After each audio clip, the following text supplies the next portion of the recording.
Hello class 9, welcome back to another session of computer class. This is your Avijit sir, and today I'll be presenting you the topic Data Types in Java Part 2.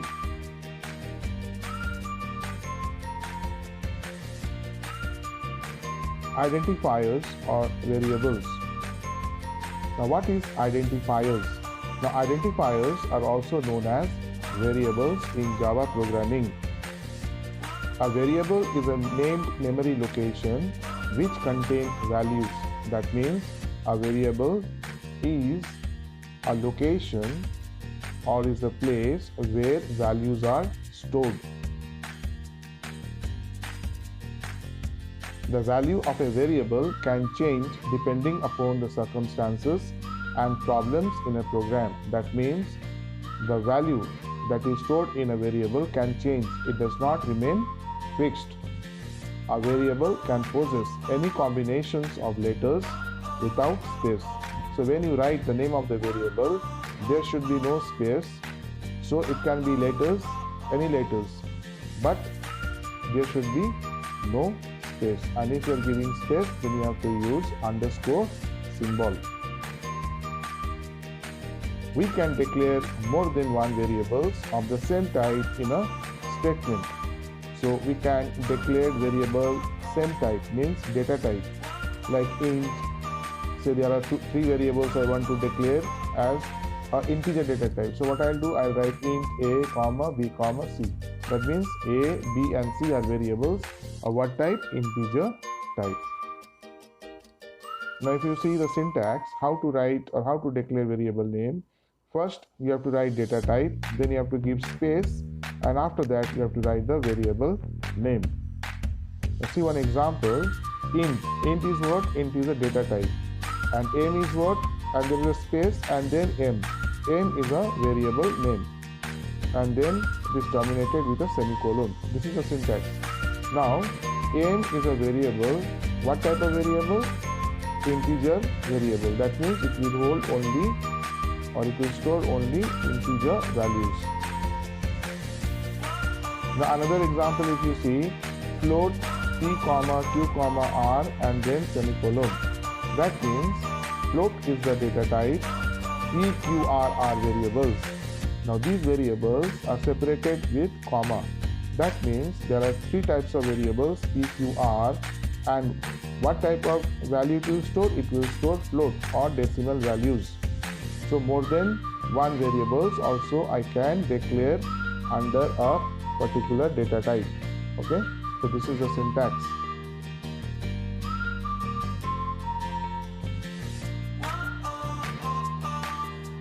A value assigned to a variable sets itself in the memory location named with the variable.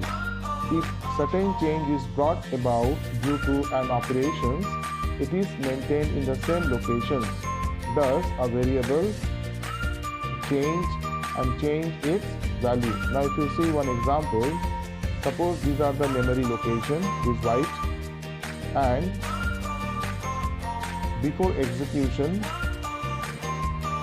so before the value is executed, now what I have written, I have declared a variable m. What type of data type it is? Integer. That means it will hold integer value. So m is equal to 5. So I am storing this value in a particular location, say where 5 is written, that is the area where this 5 is stored. Okay. So data 5 is stored in a location named m. So this is the location where the value is stored. Okay. This is before execution. Now after execution, you see, so these are the memory locations. This is after executions. Now what is written? Int m equals to m into m. Now m into m means m is how much? 5. So 5 into 5 is how much? 25. Now what was the value before execution? It was 5. Now what is the present value stored after execution? 25. Now no more 5 is there. Now the present value is stored in m is 25. Okay, so this is how the values are stored in a memory location. So the value of a variable aim changes in the memory after the execution. So now what was the previous value of aim? 5. Now what is the present value of aim? 25. Why it is 25? Because aim equals to aim into n. So 5 into 5 is 25. Where it is stored? It is stored in n. Okay, so the present value in the memory location is 25. Now who does all this to locate and putting this in a particular area with the values? Compiler does this. Okay.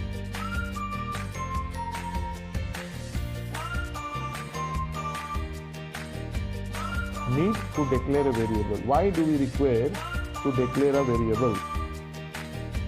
Now compiler allocates memory. Who allocates memory? Compiler. So for variable that is used in the program. Now so it is for the compiler to know the type of value you would like to store in the memory location. Allocate to a variable so that necessary arrangement in the memory can be done for its proper storage. Now when I write int aim, now already compiler what it will do?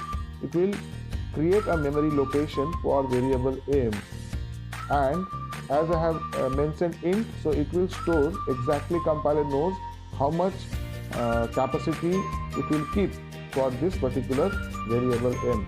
Okay, so that's why the first thing, if compiler knows what type of data type it is, the variable, then it will allocate that much space for that particular variable. Once the compiler comes to know the exact data type of a variable, it can make arrangements to allocate that much memory space to the store the value. This is done to utilize the memory space properly. And why it is done? So that the memory space is utilized properly, it is not wasted. Okay, so this is the reason why you need to declare a variable before assigning a value to it. So whenever I declare a variable, compiler automatically create a memory location. Now compiler have to know how much space it has to create. If it is double, then it has to be more. If it is int, it has to be like little less than double. Okay, so that a proper utilization of the memory is in use. It is not wasted. Example, word length of integer data is 32 bits. Okay, so length of a particular word is of integer type and it can store 32 bits. Now if a variable is declared integer, say int n, so the memory location allocate to a variable n is managed to store 32 bits. That means when I declare int n, that means compiler will create a memory location of 32 bits, not less, not more. Okay, so that is the work of a compiler, and that is the use, and that is why we declare a variable.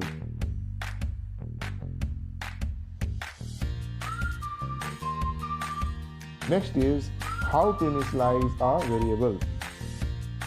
Now when a variable is declared, it contains sort of garbage value. So when I am declaring int a, so it is creating a garbage value, that is absurd value.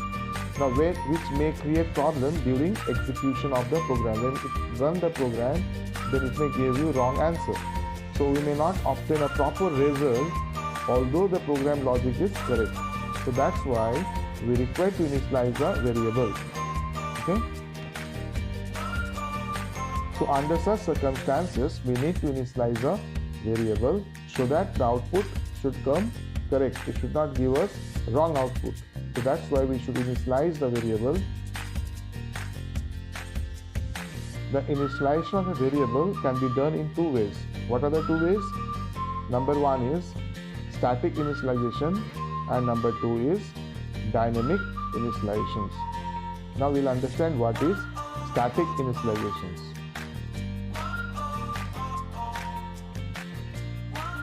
Static initialization means this process uses direct assignment of a variable which defined constant.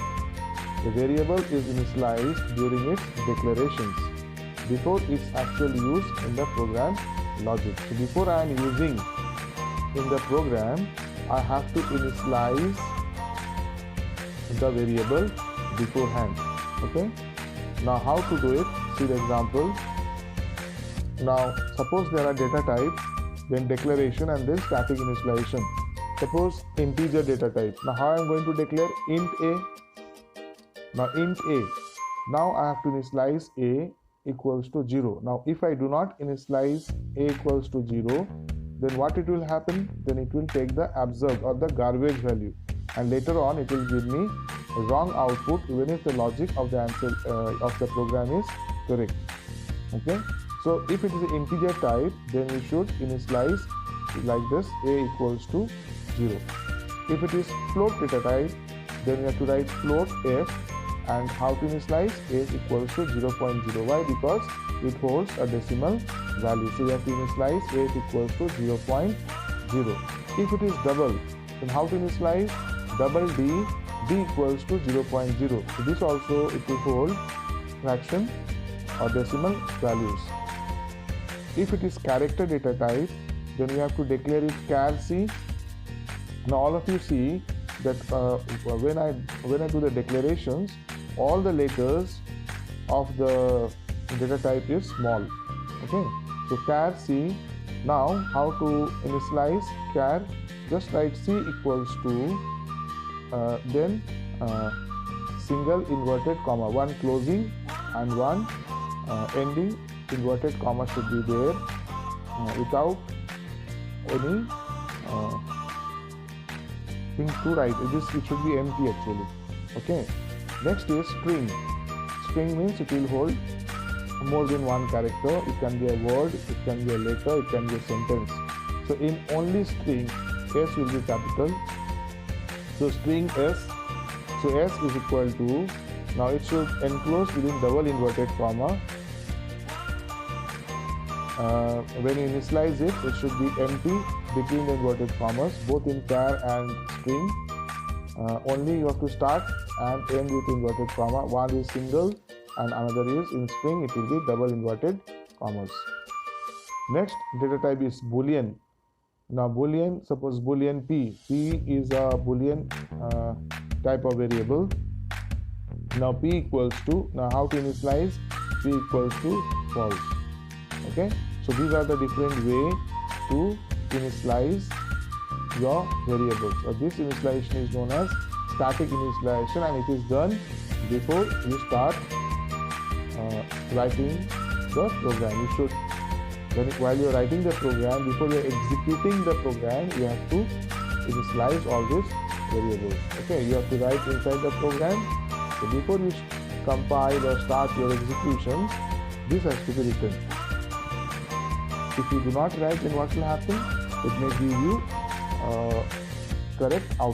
incorrect output. Okay.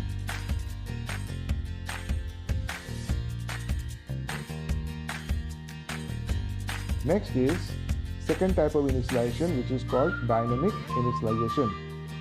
Now in dynamic initializations, when a variable gets initialized at runtime, not before runtime. In static it was before runtime we used to initialize. Now in dynamic initialization, during the runtime we can initialize it. So during execution of program logic is termed as dynamic initializations. I hope everybody understood the difference static and dynamic. So one is before the compiling or running the program, that is static, and one is during the runtime or during the execution of program we declare the or we initialize the variable. How to do say? Suppose data type integer.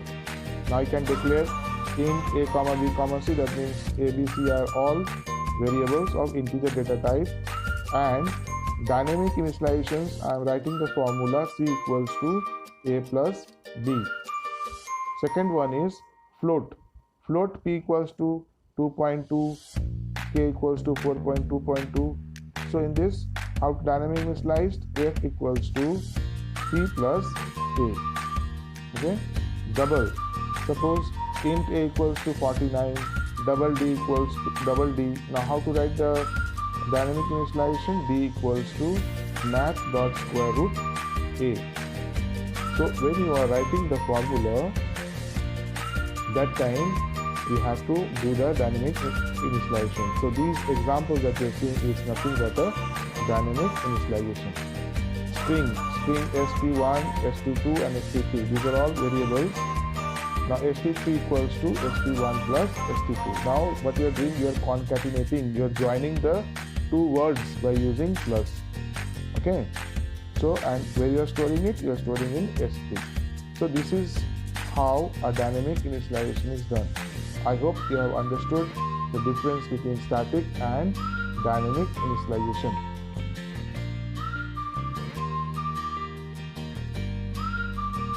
So what are the rules for naming a variable? A variable may have any number of characters. For example, say you can write int a, single digit, a single letter, or you can write int a, b, c, d, e also. Okay, so it is no fast and hard rule is there that these many characters you can write for variable. No, you can write any number of characters. Number 2, it may contain alphabets in a variable name A to Z. It may also have digits 0 to 9 and underscore sign also. For example, in x1 underscore z.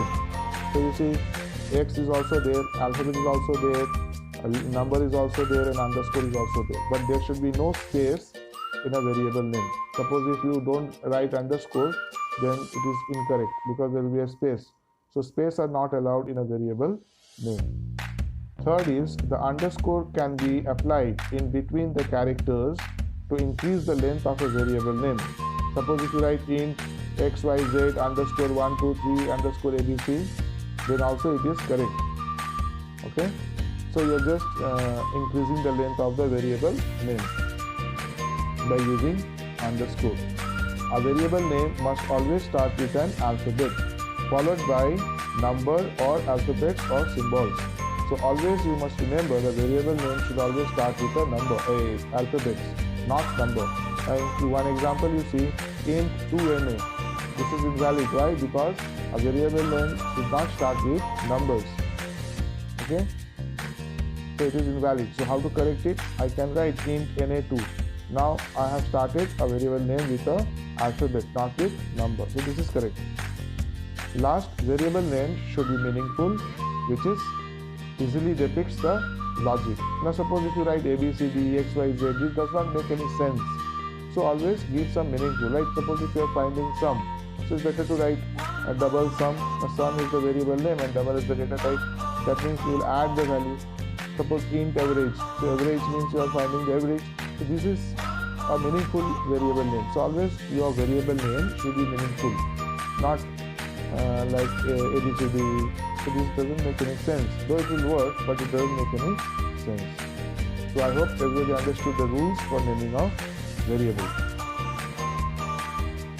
So with that, we come to the end of this chapter. Hope you all have understood the lessons. You have learned some important topics.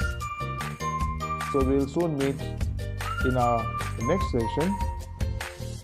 Till then, take care. This is your Abhijit sir signing off. Thank you.